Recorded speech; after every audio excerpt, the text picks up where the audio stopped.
obviously I'm not the only person rolling in from the Polish side that had difficulty in grabbing a vignetta on that side. She probably does a roaring trade in vignettas.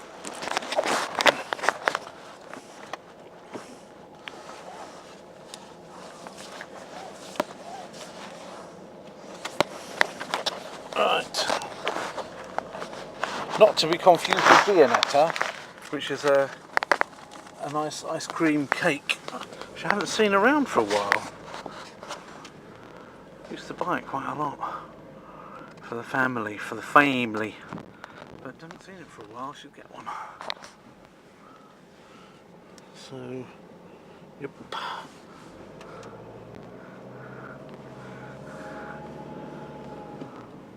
That's not allowed. Can't get on there. So where am I going?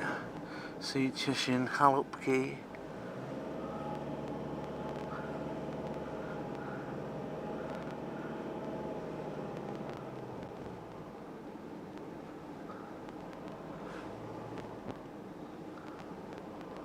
That's a bit much.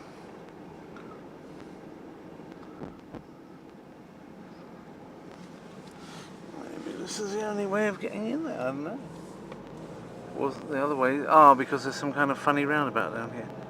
That's strange, that's a bit confusing. But, ooh, Ostrava. PL that way. I don't really want to go back to Poland, that's not what I came off for. So what is the answer? Well, that goes to Szczecin and Richwald, and this goes to Poland, straight up there, and this goes to Gliwice, up there, and this goes to Ostrava and Chalupki, over here. So this looks like the way.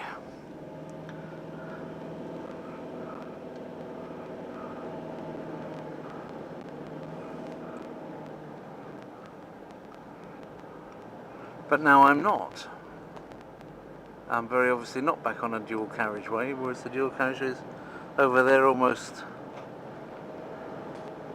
next to me. I wonder why you couldn't go back down the road you came up. That said no entry. It's funny that. And when you've got the lights all off like now, you're never 100% sure that you've seen everything that you were supposed to see.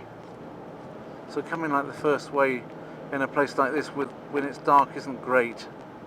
I wish I could have finished just an hour earlier than I did, but there was no way to do it. I couldn't even get to I couldn't even do my interview with the person in charge until 2:30. Before that I did some real estate inspections. Aye.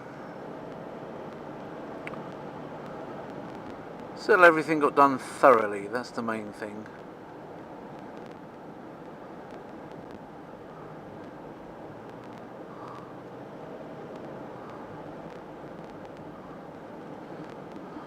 Right, so obviously I'll have to try and find some way back onto the old motorway. I'm not interested in going to Brno like this. That's a no entry sign. That's to Ostrava by the motorway. So this is what I assume I'm supposed to be doing. What a funny way of getting back on a motorway. You think, oh, I'll just nip off it and nip back on it again, but that's not what happens. Remember that this is the land of Kafka now.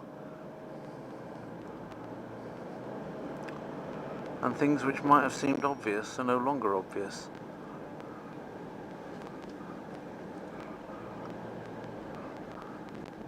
So Brno is down here. It's the first time you can see the Brno turn signposted. But here we go. See what happens. But now I've got my license, so everything's going to be fine.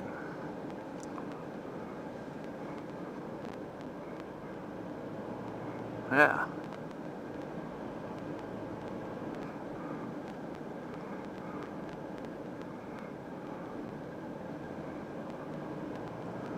Ooh. What a long curl. It seems to have gone on curling and curling and curling for a long, long, long, long time. It just keeps curling. Okay.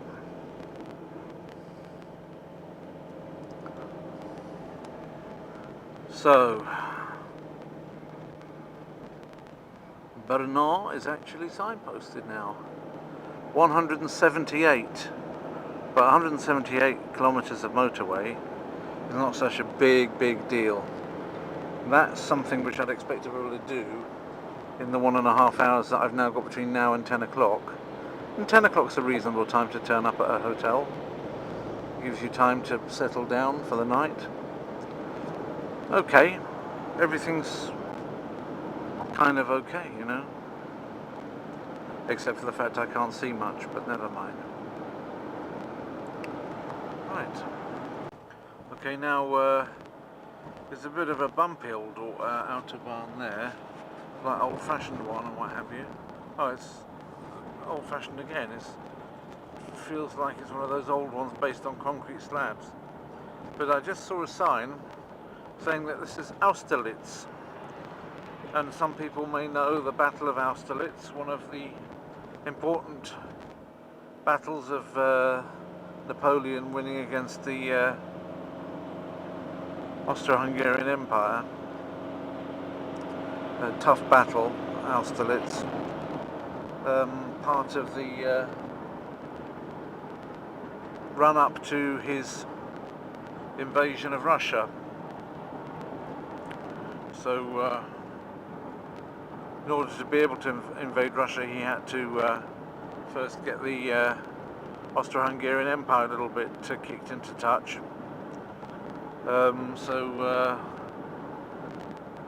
Yeah, that one happened right here, effectively.